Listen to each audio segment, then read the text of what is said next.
जबरदस्ती की शादी। कंचन की जिंदगी कभी आसान नहीं रही। वह गांव में रमेश से जबरन शादी के बाद से ही अपने नए घर में जगह पाने के लिए संघर्ष कर रही थी।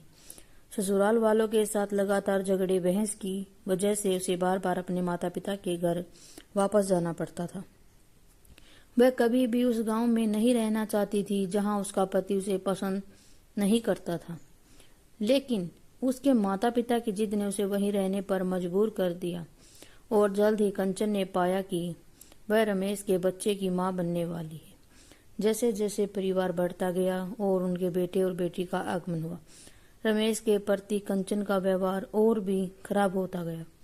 वह उसके साथ एक नौकर की तरह व्यवहार करती थी, हर मोड़ पर उसका अनादर करती थी।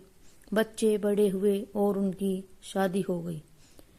उन्होंने जीवन में अपने अपने रास्ते तलाश किए, लेकिन रमेश के प्रति कंचन का रवैया नहीं बदला।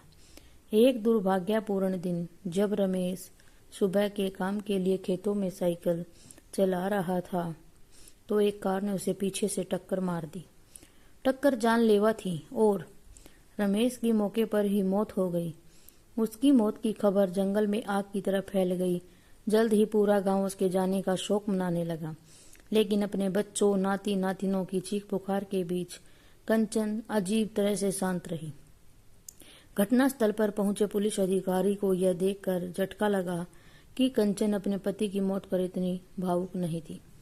उसने उसे सांत्वना देने की कोशिश की, लेकिन उसने बस यह कहकर इसे नजरअंदाज कर दिया कि यह बस एक दुर्घटना थी।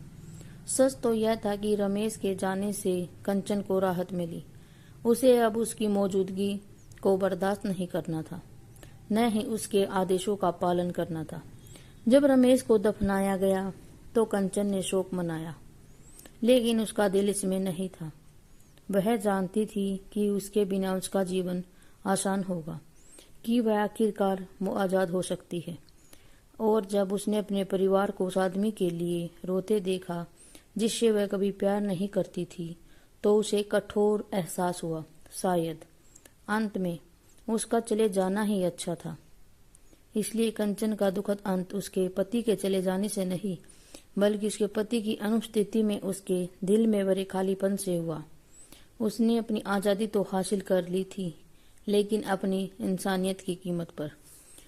और जब उसने आखिरी बार रमेश के बेजान शरीर को देखा तो उसे पता था कि वह कभी भी उस अपराध बोध और दुख से पूरी तरह से मुक्त नहीं हो पाएगी जो अब उसे खाए जा रहा था।